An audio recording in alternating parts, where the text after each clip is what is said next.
There's been a lot of talk this week about whose side people are on in this building. And what Josh and I are here to tell you, as the new generation of Liberal leadership, is we're on your side. That's what matters. We're on your side. And we're on your side because we share beliefs and values in common as you go about everything you do each day. Getting up in the morning, getting off to work, turning up on site, getting the parent you're caring for up in the morning, exchanging that smile each and every day, getting the kids off to school, getting home at night, perhaps, if you're lucky, a bit of time together, those happy moments, too often too far between with the pressures that so many families face today. The Liberal Party is on your side, the National Party is on your side. The values and beliefs that we hold is what connects us all. If you have a go in this country, you'll get a go. There's a fair go for those who have a go. That's what fairness in Australia means. This is something we hold very dear to us. It's why we believe that Australians should keep more of what they earn. It's why we believe that those who have come from so many different parts of the world to this country to create this country and demonstrated that by their very actions. They've sought that fair go in this country, as we all have whenever we got here, 10 generations ago or 10 minutes ago. We've come to have a go and we'll get a fair go. That regardless of our ability or circumstances, we're here to make a contribution rather than take one. That in order for you to do better, you don't think someone else has to do worse. This is important values and principles that we believe deeply, that our party believes, that our government believes and will drive us. We believe that the best form of welfare is a job. That's what releases people out of poverty. That's what releases people out of hardship. The dignity of work, the ability to go and have choices as a result of the efforts you make, regardless of your level of ability. It's one of the reasons I've always been a big fan of the National Disability Insurance Scheme and why I've also always been so keen to ensure it's funded. Because I know that scheme releases people with disabilities to be able to do what they want to do, and that is to make a contribution and to be able to take themselves forward and their families. That everyone has to play by the rules in this country. Everyone. Whether you're a big business, setting electricity prices, or loaning money, or you're just someone parking in the street. We've all got to live by the rules of this country, the law of our land. These are values we uphold, and it's important that we do that right across our areas of policy. And that we believe that we should decide our own future as individuals, as families, as communities, and of course as a nation. We all want to be able to make our own choices in life. Whether it's about who comes to our country, as John Howard famously said, or what school you want your kids to go to, or what team they want to follow. I suggest the Sharks, but that is not going to be a matter of national policy, I assure you. For Victorians. Particularly for Victorians. We believe in choice. And because of that means we can believe in our future. We're an optimistic, we're a passionate, and we are a ambitious people, full of aspiration for ourselves, for our families, and of course for our great nation, for all of us. That's what we believe as Liberals. Our plan, my plan for this country, is for an even stronger Australia. To keep our economy strong, to guarantee the essentials that Australians rely on. To keep Australians safe from terrorism and all the way to bullying in our schools. To keep our country together. To not pit one group of Australians against another. to ensure that one can succeed and all can succeed, that one doesn't have to fail for another one to succeed. We have a lot of challenges as a country, and we will get through them as we always have, together. Now, our job, particularly for Josh and I, as we take forward this new mantle of leadership as a new generation, is to ensure that we not only bring our party back together, which has been bruised and battered this week, but that will enable us to ensure we bring the Parliament back together, that we can continue to work to ensure that our country stays close together. We're a resilient bunch, Australians. I mean, the fact that we have had the longest running economic success of any nation in the world today is a tribute to the resilience of the Australian people. And they need that continued leadership to take them forward, not just on the economy, but of every aspect of Australian life that we feel so proud to be a part of and that Josh and I feel so proud to lead. So, in making those statements about the direction, let me also tell you my immediate priorities. In addition to, of course, our economic and national security, is the drought. I've already discussed this, as Josh has said, with the Leader of the National Party. This is our most urgent and pressing need right now. And I'll be meeting with Major General Day as soon as possible to review our drought response plans and to hear from him, and working with the Nationals and our regional and rural Liberal members to ensure that we do what's necessary to help our regional communities, our farmers and all those affected. We will do what is necessary and coordinate with the states and territories.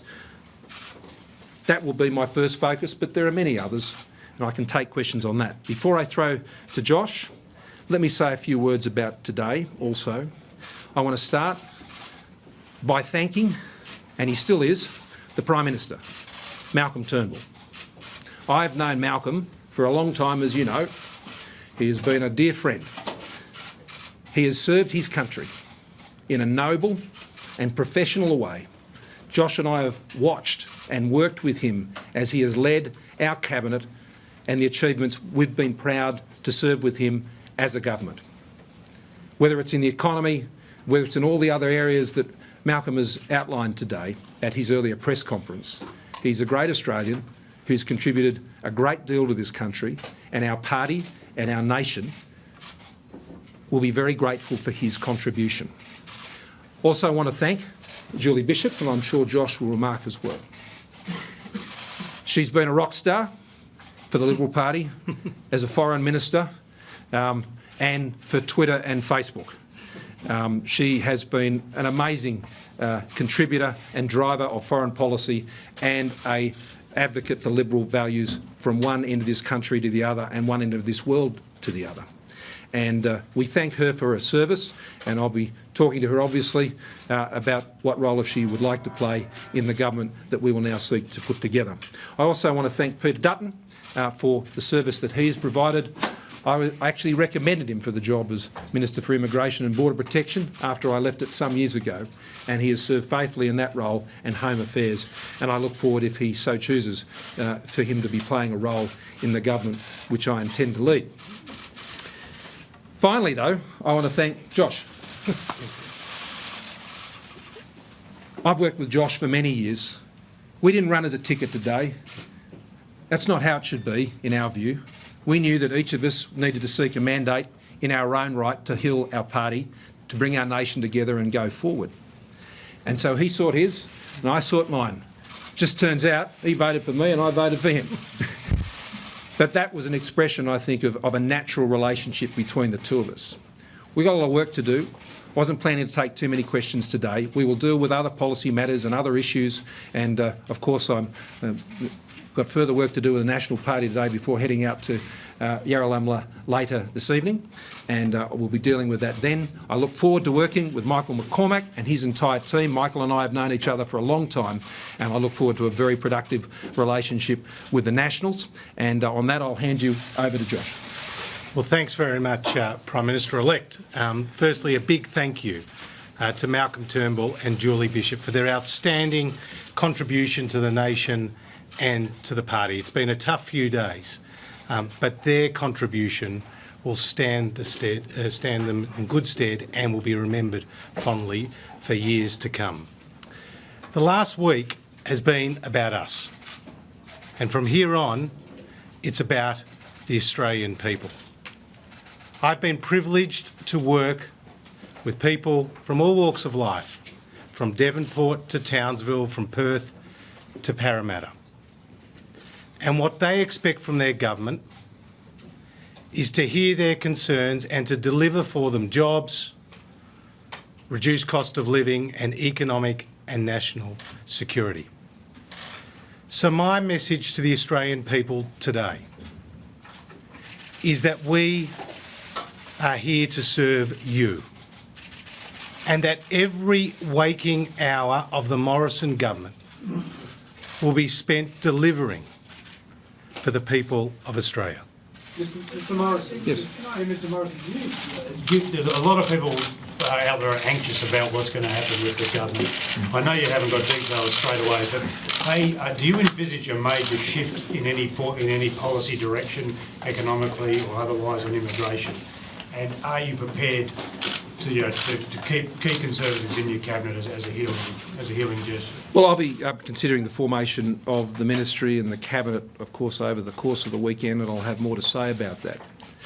It is important, as both Josh and I remarked in the party room today, referring to both the Conservative and Liberal traditions of the Liberal Party, that is reflected in the team which I bring together.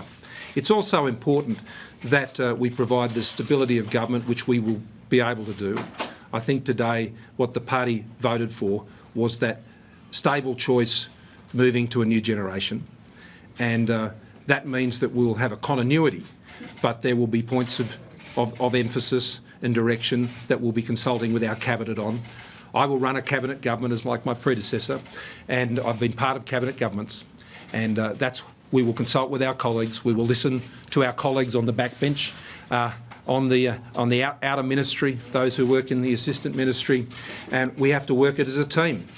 Today, our team needs to look after the events of this week and how that's impacted on them. And they've gone back to their electorates, they've gone back to their families, and they're going to listen, and they're going to bring things back to us. And where there needs to be changes, they will be made. And where there needs to be continuity, then that will be maintained. Shari. How are you going to handle the Wentworth by-election? Are you disappointed that Malcolm Turnbull's going to be depriving you of a governing majority? And are you planning on heading to an election now, or will it still be towards May next year? Once the government, and particularly Josh and I have been sworn into our respective roles, we anticipate later this evening, then we will go through the normal process of government. We intend to be governing, and we've got a lot to do as a fresh new team. So I don't think anybody should be making any plans for any elections anytime soon. The Prime Minister, as he currently is, has indicated to me at some time he would be moving away from politics, and I understand and I respect that, and I understand it fully. But those arrangements as yet have not been activated, and so I'm not making any assumptions on that point. I wish Malcolm and his family well. They will spend some time together in each other's arms, as they always are, and we will deal with those matters. But I look forward to my first electoral test as a government. I look forward to it. I relish it.